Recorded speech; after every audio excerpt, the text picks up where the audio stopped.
Hey guys, this video is about why the clarifying conversation after a breakup is actually never a very good idea for you if you want your ex back. I can understand the thoughts behind it very well. You are hurt, you don't know exactly what failed in her eyes, and maybe you even think you can convince her to give you another chance if you just make it clear that you can change.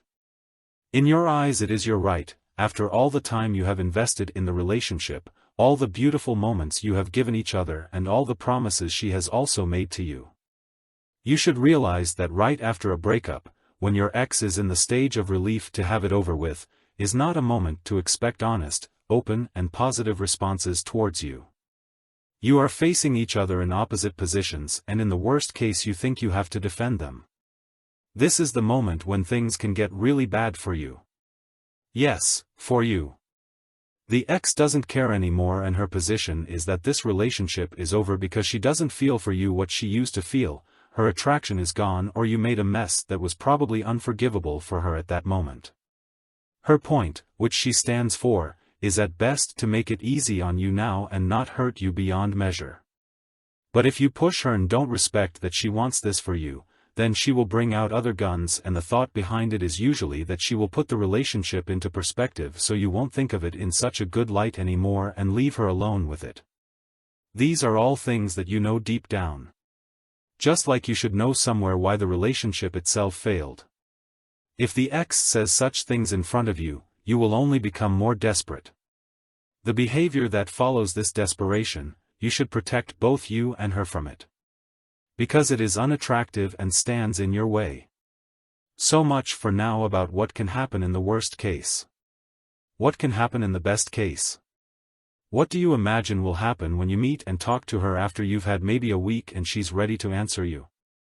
You're probably thinking to yourself, well, I'll convince her now that it's all not so bad, I can change it, and then we'll get back together. Aha, and you really believe that? Then take another look at my video on the illusion of action. Option 1, you convince her. Yes, with a little luck and persuasion, this is possible. But you don't destroy the doubt she has, and this will happen again sooner or later.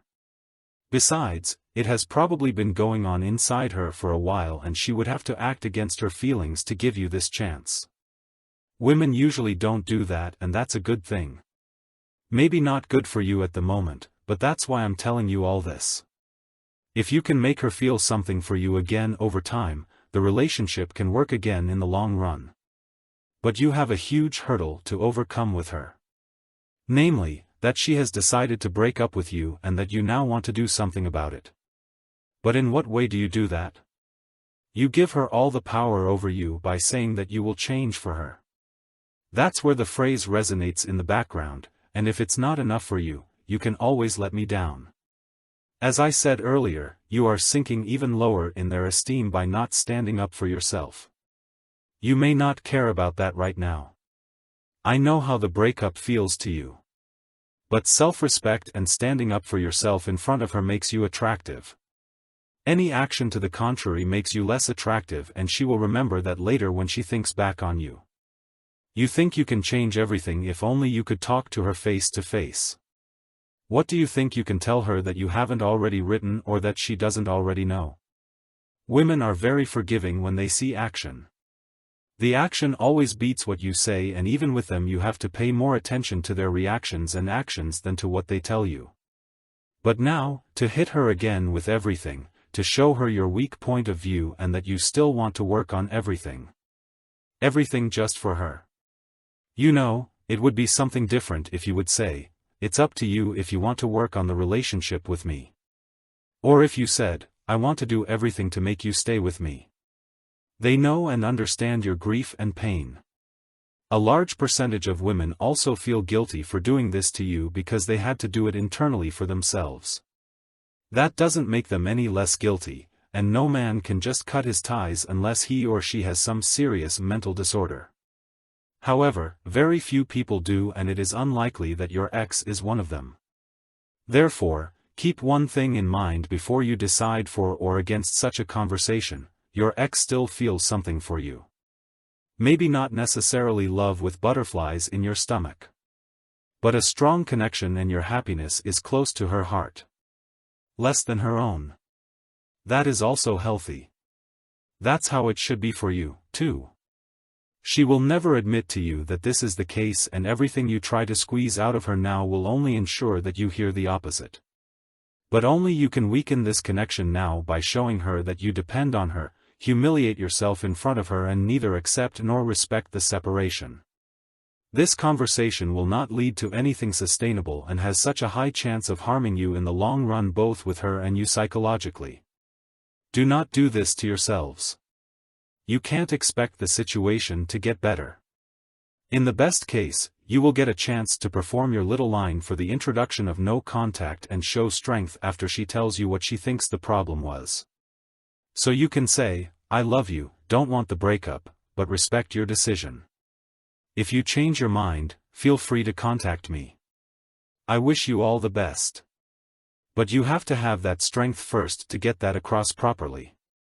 If you write this to her, it will be much easier.